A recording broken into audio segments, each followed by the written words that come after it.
இந்த வாரம் வர 15 மார்ச் அன்னைக்கு 4 வெபினார்ஸ் உங்களுக்காக காத்துட்டு இருக்கு. காலையில 10 மணிக்கு once upon a portfolio lessons from behavioural investment part 3. அடுத்து 11 மணிக்கு magic pill the extraordinary benefits and disturbing risk of the new weight loss drug. அதே 11 மணிக்கு understanding health insurance a beginner's guide. கடைசியா 12 மணிக்கு corporate India Q3 2024-2025 result update. மறக்காம இந்த வீக்கெண்ட்ல இந்த வெபினார்ஸ் எல்லாத்துலயும் ஜாயின் பண்ணி gain knowledge about all these topics.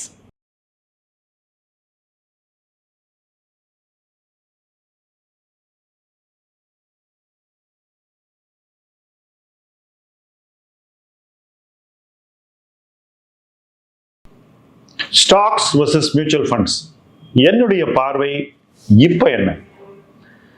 தொடர்ந்து நான் நேரடி பங்குகளில் அந்த பங்குகளை நாமே ஆய்வு செய்து முடிவெடுக்காமல் இன்வெஸ்ட் பண்ணக்கூடாதுன்னு சொல்லிட்டு வரேன்.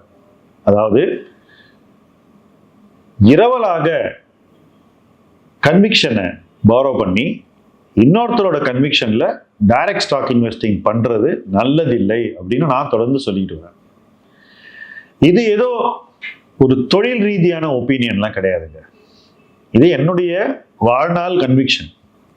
நான் ஒரு முதலீட்டாளராக வளர்ந்ததுக்கு இந்த கன்விக்ஷன் தான் அடிப்படை காரணம். எனக்கு என்ன தோணுதுன்னா, ஒரு இன்வெஸ்டர் வளரணும்னா சொந்த கன்விக்ஷன்ல சொந்த காலில் நின்னாதான் ஈக்விட்டியில அவன் சஸ்டெயின் பண்ண முடியும், நிலைச்சு நிற்க முடியும். இல்லைன்னா என்ன ஆகும்?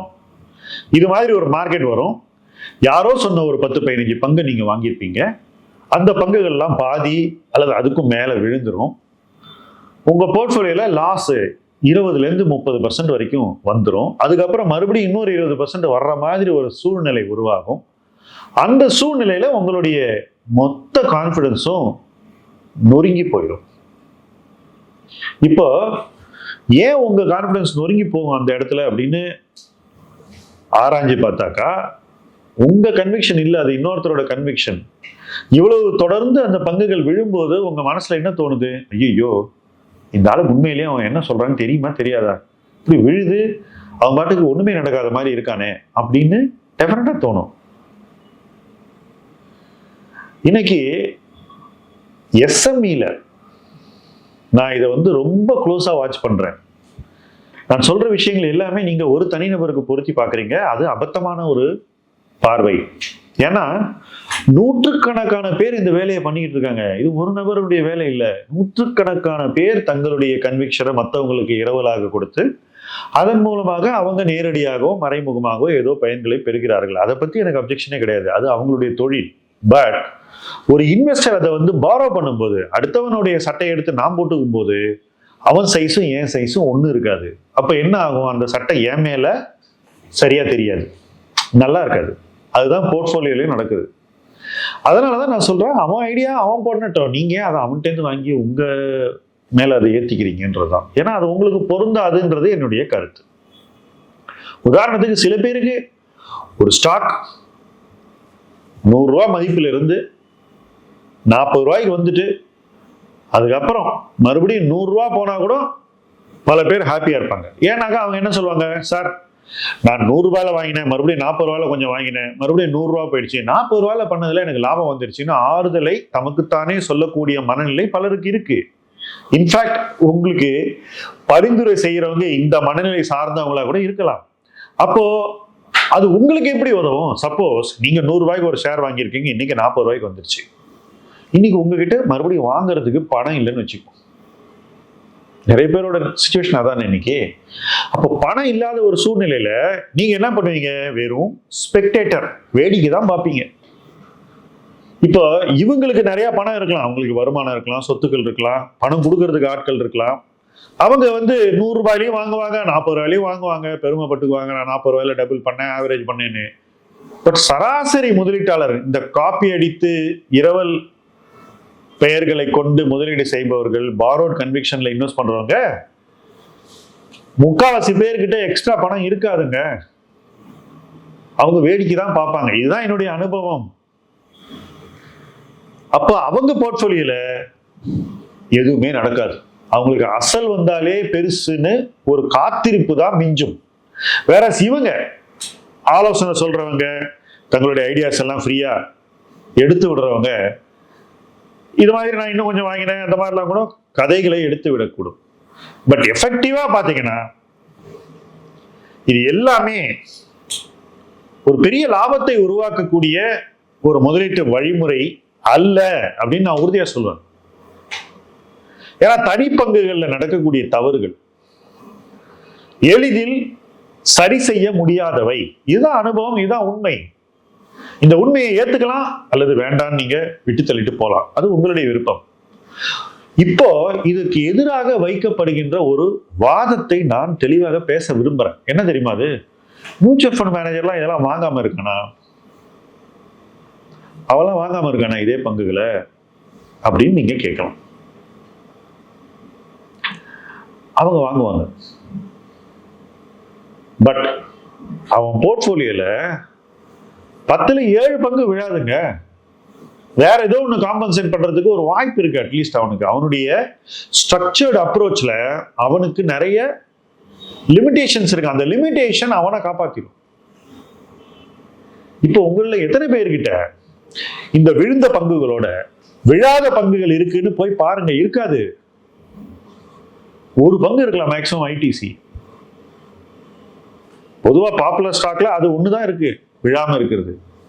ஏன்னா எல்லாரும் என்ன பண்ணாங்க, ஐயோ கோட்டக்கெல்லாம் வாங்கக்கூடாது, பஜாஜ் ஃபைனான்ஸ்லாம் வாங்கக்கூடாது, ஹெச்டிஎஃப்சி பேங்க்லாம் வாங்கக்கூடாது, எஸ்பிஐ வாங்கவே கூடாது, இப்படி எல்லாம் சொல்லிட்டு கடைசியில போய் சின்ன சின்ன பேங்க்ஸு, சரியா மேனேஜ் பண்ணப்படாத பேங்க்ஸு, அப்புறம் ஹை ரிஸ்க் இருக்கக்கூடிய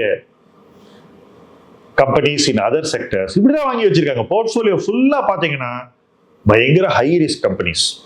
ஆனா இந்த ஹை ரிஸ்க் கம்பெனிஸ் இவங்க ஏன் வாங்கினாங்க அப்படின்னு பாத்தீங்கன்னா இதெல்லாம் வேல்யூ ஸ்டாக் நம்பி வாங்கினாங்க. ஆக்சுவலா ஒரு ஹை ரிஸ்க் கம்பெனி வேல்யூ ஸ்டாக்கா இருந்தா பெரும்பாலும் அது வேல்யூ ட்ராப் ஆகத்தான் முடியும் என்பதை இன்னைக்கு பெரும்பாலான தனிப்பங்கு முதலீட்டாளர்கள் உணரக்கூட இல்லை என்பதுதான் உண்மை. இத சொன்னாக்கா கேட்கிற மனநிலை கூட 99% இல்ல. தப்பு நடக்கும்போது இந்த தப்பு நடக்குதுன்னு ஒருத்தர் சொன்னாக்கா ஏன் முன்னாடியே சொல்லல அப்படின்னு கேட்டாக்கா, முன்னாடி சொல்றது நம்மளோட வேலை இல்ல. யார் பரிந்துரை சொல்லணும் அவனே முன்னாடி யோசிச்சு இது தப்பு நடக்கும்னு கணித்து உங்களுக்கு அந்த பரிந்துரையே சொல்லியிருக்க கூடாது. இன்ஃபேக்ட் ஃப்ராங்க்லி ஸ்பீக்கிங் இந்த கம்பெனிஸ் எல்லாம் நான் பார்க்கறது கூட கிடையாது. இதுக்கு முன்னாடி இந்த கிரைசிஸ் வந்த அப்புறம் தான் ஐயோ என்ன ஆச்சு அப்படின்னு 4 பேர் கேட்கும் போது நான் போய் அதை பார்க்குறேன். எனக்கு என்ன தலைவிதியா நான் இண்டஸ்இண்ட் பேங்கை ட்ராக் பண்றதுக்கு? I don't need to see it. ஏன்னா என்ன பொறுத்த வரைக்கும் அந்த பேங்க் ஒரு குப்பை பேங்க். அந்த சொல்லாடல் ரொம்ப ஸ்ட்ராங்கா இருந்தாலும் புரியுது இல்ல, அதுதான் ரீசன். சோ இப்ப இதை மாற்ற முடியாத ஒரு சிச்சுவேஷன்ல நீங்க மாட்டிக்கிறீங்க. ஆனா மியூச்சுவல் ஃபண்ட் அதை வித்துட்டு கூட போயிடுவான், வேற எங்கேயாவது அந்த பணத்தை உடனே எடுத்து போடுவான். அவனுக்கு பிளெக்சிபிலிட்டி நிறைய இருக்கு. இன்னொரு முக்கியமான விஷயம் சொல்றீங்க, மியூச்சுவல் ஃபண்ட் இந்த ஸ்டாக்கை வித்து லாஸை புக் பண்ணா கூட அவன் மறுபடியும் வேற ஸ்டாக்ல ட்ரேட் பண்ணி இந்த பணத்தை மேக்கப் பண்ணுவான். அவனுக்கு டாக்ஸ் கூட கிடையாது. நல்லா புரிஞ்சுக்கங்க. அவன் போர்ட்ஃபோலியோக்குள்ள பண்ற ட்ரேடிங்க்கு ஒரு மியூச்சுவல் ஃபண்ட் மேனேஜருக்கு டாக்ஸ் கிடையாது. நீங்க லாஸ் பண்ணீங்கன்னா லாங் டேர்ம் லாஸ் பண்ணா அதை நீங்க லாங் டேர்ம் கெயினோட அட்ஜஸ்ட் பண்ணணும். உங்ககிட்ட லாங் டேர்ம் கெயின் இப்ப இருக்காது. ஓகே, சோ இதை நீங்க லாஸை புக் பண்ணிட்டு நீங்க ஷார்ட் டேர்ம்ல ஒரு ட்ரேட் பண்ணி கொஞ்சம் பணத்தை ஈடு பண்ணா கூட நீங்க எவ்வளவு டாக்ஸ் பே பண்ணணும்? 20+ சர்சார்ஜ், 20%க்கு மேல உங்களுக்கு டாக்ஸ். மியூச்சுவல் ஃபண்ட் மேனேஜருக்கு டாக்ஸே கிடையாது. So it's not an even playing field. அவங்க ஈஸியாக அதை ரிகவர் பண்ணிட்டு போயிடுவாங்க. இதையெல்லாம் யோசிக்கக்கூடிய மனநிலையில கூட 99% ஆஃப் த பீப்புள் இல்லை. அதுதான் வருந்தத்தக்க விஷயம். ஏன்னா you have been brainwashed. மூளைச்சலவை செய்யப்பட்டு ஒரு விதமாக சிந்திக்க உங்களுக்கு சொல்லிக் கொடுக்கப்பட்டிருக்கு. பட் அது உதவாதுங்க. ஃப்ரெஷ் திங்கிங் வந்துதான் ஆகணும். எல்லா மார்க்கெட்லயும் நம்மளுடைய திங்கிங்கை மாத்திக்கணும். இப்போ எனக்கு என் போர்ட்ஃபோலியோவில் தப்பு நடந்ததா நடக்கும்போது நான் என்ன மாத்திக்கணும்? அதை விட்டுட்டு அவன் யோகியனா இவன் யோகியனா நீ யோகியனான்னு கேட்டாக்கா ஒன்னும் யோகியமா நடக்க போறது இல்லை உங்க போர்ட்ஃபோலியோல. So understand this clearly. So direct stock இன்வெஸ்டிங்ல தவறுகள் அதிகமாக நடக்கும். அது நடக்கும்போது ஒரு தனிநபரை, ஒரு சின்ன இன்வெஸ்டரை பெரும்பாலும் பாதிக்கும். அந்த பாதிப்பிலிருந்து மீண்டு வருவதற்கு ஆண்டுகள் ஆகும். சில பேர் அதுல இருந்து மீண்டு வரவே மாட்டாங்க. இதெல்லாம் என் மனசுல தெரியறதுனாலதான் நான் வந்து தனிப்பங்கு முதலீட்டை, அந்த பங்கு முதலீட்டை பத்தி அதிகம் தெரியாமல் செய்யாதீர்கள்னு சொல்றோம். இது எப்படின்னா பெரிய மலை மேல ட்ரெக்கிங் போற மாதிரி, அதுக்கு ப்ரிப்பரேஷன் இல்லாம பண்ணாதீங்கன்னு சொல்றதுல என்ன தப்பு இருக்கு? It's so basic. இப்ப சில பேர்லாம் வந்து பணம் கட்டிட்டு போய் பிளேன்ல இருந்து குதிப்பாங்க. அது ஒரு பெரிய வீர விளையாட்டு. எனக்கு அது பிடிக்காது, நான் அதை செய்யவே மாட்டேன். as simple as that. சில பேர் வந்து ஒரு பெரிய ஹில் மேல இருந்து பாராகிளைடிங் அப்படின்னு பண்ணுவாங்க. அப்புறம் பீச்சில் போட்டோட கட்டிக்கிட்டு மேலே போயிட்டு அப்புறம் கீழே வருவாங்க. இந்த கூத்தெல்லாம் நிறைய பேர் பண்ணுவாங்க. யார் வந்து ப்ரிப்பரேஷனே இல்லாம இதெல்லாம் பண்றாங்களோ ரிஸ்க் எடுக்கிறாங்க. எனக்கு அந்த ரிஸ்க் எடுக்கிறதுல உடன்பாடு இல்லை. அதே பிரின்சிபலை தான் நான் உங்களுக்கு நேரடியாக ஈக்விட்டி இன்வெஸ்டிங் பண்றதுலையும் பார்க்குறேன். ஒன்றும் வித்தியாசம் இல்லை. ஆனா அதுல விபத்து நடக்கிற பர்சன்டேஜ் வந்து மேபி 1%. ஆனா இதுல ரொம்ப ஹை. அதைத்தான் இந்த மார்க்கெட் சைக்கிள் பல பேருக்கு இன்னைக்கு சொல்லி கொடுத்துருக்கணும். Provided you are willing to learn. நீங்க நாட் வில்லிங் டு லேர்ன் அப்படின்னாக்கா வெல் அண்ட் குட். ஒரு நபர் கேட்டாரு, அந்த ஷேர் மாத்திரம் விழுந்தா என்ன ஆயிருக்கும் அப்படின்னு, ஏதோ வேற ஒரு ஷேரை பத்தி, HDFC பேங்கை பத்தி. ஓகே, விழட்டும், அன்னைக்கு பேசலாம். அதான் என் ஆன்சர். உங்ககிட்ட இருக்கிற ஷேர் விழுந்துருச்சுங்கனால மற்ற ஷேர்லாம் வேணும்னு நீங்க நினைக்கிறீங்கன்னா அது என்ன மாதிரியான ஒரு உளவியல்? Are you mentally alright? அதுதான் கேள்வி. சோ ஒரு விஷயத்தை வந்து எப்படி பார்க்கணும்? தப்பு நடந்தா அந்த தப்புல இருந்து வெளியேற வழியை பார்க்கணும். அதை விட்டுட்டு மற்ற இடத்துலலாம் தப்பு நடக்காதா, இவன் யோகியனா அவன் யோகியனா, இதுல யோகியத்தை பத்தி பேச்சு இல்ல. பிரச்சனையை சால்வ் பண்ணணும். லாஸ் இருக்கு, லாஸ்ல இருந்து வெளியே வரணும்.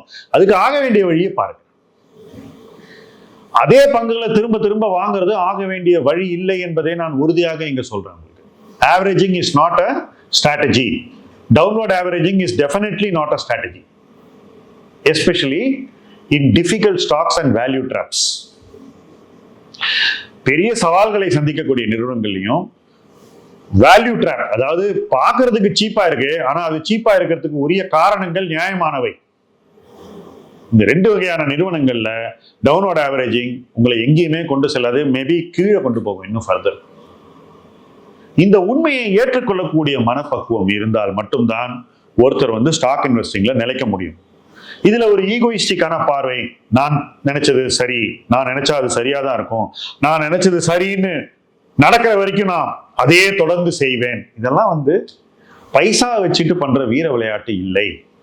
You cannot afford to do all this with your hard earned money. அதனால தான் இதை சொல்றேன். கேட்கிறவங்க ஏன் சொல்றோங்கிறத புரிஞ்சுக்கிட்டீங்கன்னா நல்லது. புரிஞ்சுக்கலனாலும் அது உங்களுடைய விருப்பம். பட் சில உண்மைகள் மாறாது, எக்காலத்துக்கும் மாறாது. திரும்ப திரும்ப நம்மளை வந்து சில உண்மைகள் ஹாண்ட் பண்ணிக்கிட்டே இருக்கும். சில உண்மைகளை நம்ம ஏத்துக்கலன்னா நம்ம வந்து பொய்யை நம்பி நம்முடைய காலத்தை வேஸ்ட் பண்ணிடுவோம். So accepting the truth, accepting the reality and then moving on. இதுதான் இன்னைக்கு இன்வெஸ்டர்ஸ் பண்ணணும். என்ன பொறுத்த வரைக்கும் உங்க 10 லட்ச ரூபா போர்ட்ஃபோலியோ இன்னைக்கு 6 லட்சம் வந்துருச்சுனாக்கா it's a warning bell. It's a clear warning bell. Listen to the market. Market உங்களுக்கு என்ன சொல்லுது? நீங்க ரொம்ப ரிஸ்க் எடுத்திருக்கீங்க, உங்க போர்ட்ஃபோலியோ ரிஸ்க் அதிகமா இருக்கு, இந்த ரிஸ்க்ல இருந்து மீண்டு வர முடியுமான்னு கரெக்டா தெளிவா சிந்திச்சு பாருங்க. இந்த போர்ட்ஃபோலியோ வச்சுட்டு வெளியே வர முடியாதுன்னா வேற வழியில வெளியே வாங்கன்னு சொல்லுது. இப்ப இதை நீங்க எப்படி புரிஞ்சுக்க போறீங்க, இதுல இருந்து எப்படி வெளியே வர போறீங்கிறது உங்களுடைய தனிப்பட்ட விருப்பம். But the risk is real. Market உங்களுக்கு வார்னிங் கொடுக்குது. அதை கேட்பதும் கேட்காததும் தனிநபர் விருப்பம். இதுல யார் பரிந்துரை சொன்னாங்க, எத்தனை பேர் சொன்னாங்க, எஸ்எம்இல சொன்னது சரியா, மைக்ரோ கேப்ல சொன்னது சரியா, லார்ஜ் கேப்ல சொன்னா சரியா, இதெல்லாம் வேண்டாம். எல்லாத்துலயுமே இந்த வீக்னஸ் இருக்கதான் செய்யும். ஏன்னா பரிந்துரை சொல்பவர்கள் பொறுப்பை ஏற்றுக்கொள்ள மாட்டார்கள். அதுதான் இதனுடைய அடிப்படை வீக்னஸ். இந்த வீக்னஸ் எக்காலத்துக்கும் மாற போறது இல்ல. பரிந்துரை ஒரு வேலையில சொல்லிட்டு அதுக்கப்புறம் அது விழுந்துருச்சுன்னா, நான் வந்து 5 விலையில சொன்னேன் அப்படின்னு இருக்கிறதுலே குறைஞ்ச விலையை சொல்லி ஈஸியா அவங்க தப்பிச்சுக்க முடியும். இதுதான் சைக்காலஜி. இது இன்னைக்கு இல்ல, எக்காலத்துக்கும் நடந்துகிட்டு இருக்க ஒரு விஷயம். இப்ப இது வந்து யூடியூப்ல நடக்குது, அவ்வளவுதான் வித்தியாசம். இதே விஷயத்த பல நபர்கள் திண்ணையில உட்காந்து கதை பேசி தங்களுடைய தவறுகளிலிருந்து விடுவித்துக் கொள்வார்கள். ஆனால் யூடியூப்ல அது அவ்வளவு ஈஸியா விடுவித்துக் கொள்ள முடியாது என்பதுதான் உண்மை. ஆனால் அப்பவும் அதே டெக்னிக்கை தான் எல்லாருமே ட்ரை பண்ணுவாங்க, வேற வழி கிடையாது. இந்த யூடியூபா இருக்கட்டும், ட்விட்டர் ஆகட்டும், ரெக்கமெண்டேஷன் பண்றவன் எப்பவுமே பல தருணங்கள்ல ரெக்கமெண்ட் பண்ணுவான். எதுக்கு பண்றான்னாக்கா, ரொம்ப விழுந்துருச்சுன்னா நான் பாத்தியா நான் கம்மியான டைம்ல சொன்னேன், அதனால அப்போ யாரெல்லாம் கேட்டாங்களோ அவங்க எல்லாம் காசு பண்ணிருப்பாங்கன்னு ஈஸியா சொல்லிட்டு போயிடலாம், யார் வேணா சொல்லிட்டு போயிடலாம். ஆனா உங்க போர்ட்ஃபோலியோல 10 லட்சம் 6 லட்சம் ஆனதுதான் ரியாலிட்டி. உங்க போர்ட்ஃபோலியோ இருக்கிற லாஸ் தான் யதார்த்தம். அந்த யதார்த்தத்திலிருந்து நீங்க தான் மீண்டு வரணும். அவங்க யாரும் வந்து உங்களை மறுபடியும் மீட்டு எடுத்து ஒரு நல்ல இடத்துக்கு கொண்டு போவது இல்லை. இது ஏதோ இன்றைய காலச்சூழல்ல நடக்கிற ஒரு விஷயம் இல்லை, எக்காலத்திலையும் திரும்ப திரும்ப நடக்கிற ஒரு விஷயம் தான். நான் இதை 5 மார்க்கெட் சைக்கிளா பார்த்துட்டு இருக்கேன். சோ நீங்க தான் அதுல இருந்து விழித்துக் கொள்ள வேண்டும். நீங்க தான் உங்களை இதிலிருந்து, இந்த ஒரு துயரமான ஒரு அழுத்தமான நிலைமையிலிருந்து விடுவித்துக் கொள்ள வேண்டியது நீங்க தான். You have to set your self free. Hope என்னன்னா நீங்க அதை செய்வீங்க அப்படிங்கிறதா. நீங்க அதை செய்யணும், இங்க இருந்து ஒரு பெட்டர் பிளேஸுக்கு போகணும். இதையும் கடந்து நீங்கள் வெல்ல வேண்டும், இதுவும் கடந்து போகும்.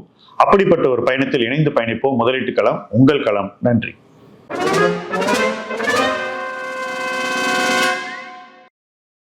மார்க்கெட்ஸ் அப் அண்ட் டவுன் போற சிச்சுவேஷன்ல நிறைய பேருக்கு நிறைய கேள்வி இருக்கும். நம்ம ஃபண்ட் நல்லா பெர்ஃபார்ம் பண்ணுதா, இப்போ இன்வெஸ்ட் பண்ண கரெக்டான டைமா, கேஷை யூஸ் பண்ணுமா இல்லை கண்டினியூ பண்ணுமா, எங்க இன்வெஸ்ட் பண்ணணும், இந்த மாதிரி நிறைய கேள்வி வரும். அதுக்கு தான் ஆஸ்க் M2W எனிதிங். நம்ம personal finance and market related டவுட்ஸ்க்கு டைரக்டா எங்க எக்ஸ்பர்ட்ஸே ஆன்சர்ஸ் கொடுக்குற ஒரு சூப்பர் இனிஷியேட்டிவ். ஆனா எப்படி பார்ட்டிசிபேட் பண்றது?